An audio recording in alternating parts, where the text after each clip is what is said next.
A shift of focus briefly, as a story has been simmering away for a while regarding what can only be described as a cycling Champions League. Not to be confused with the Track Champions League, of course. That's coming back for its 4th edition later this year. But Dan, you've been looking into this. What can you tell us? Looking into it as much as I can. I mean, no one knows the facts outside of One Cycling, as it's called, and anyone that does know the facts has signed an NDA, but there have been a few leaks.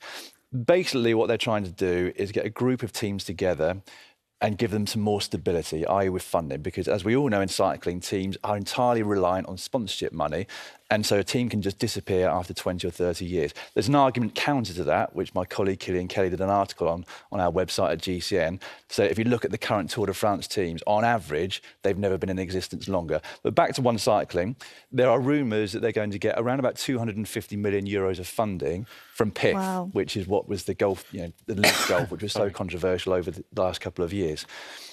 They want to create a group of races with about 80 or 90 days, which is a mix of current races on the calendar, plus a few new events in there, and they're going to kind of guarantee that the star riders are all in attendance at these races. But like I said, the main purpose of this is to create some sort of stability for all of the teams, and in some cases for the smaller organisers, because with the money coming in, they'll all be looking for sponsorships for this series of races. So the organisers that are currently standing alone will be reliant more so on the sponsorship coming in from this new cycling league.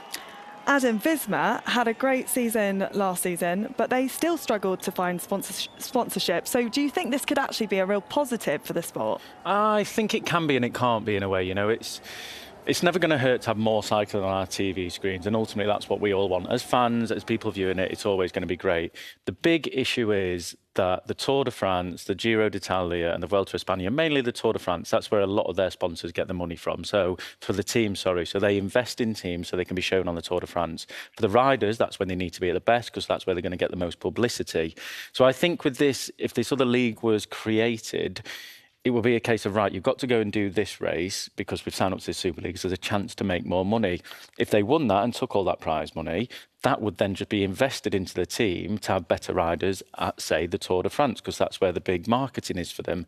So I think it's a good enough idea, but ultimately that money is only going to be reinvested into the team to be better at races, which is not this new Super League. So it's a very difficult one of, is this the right thing to do? Is it not the right thing to do? And ultimately, those races might take away their plan that runs into the season, into the Tour de France. It might overlap with some races, which are crucial for the team as well. For, say, like this race, UAE, for Team UAE, this is an absolutely massive race. So if they put another race on around this time, they're going to take sponsors away from. There's just so many variables with this, but ultimately, with the likes of the Tour de France, it's been in history since cycling began, and it's not going to go anywhere for a long, long time. It's a really big subject, though. I mean, a lot of cycling aficionados would be upset because they like it as the way it is, because they understand it as the way it is.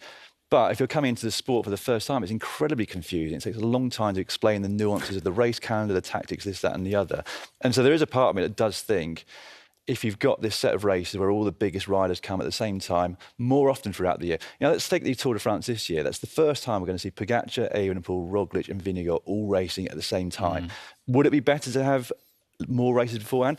That's a question only people at home can answer for themselves. Maybe that build-up does make the anticipation even better for that race, or maybe it would be better to have them competing more often on the run-up to it.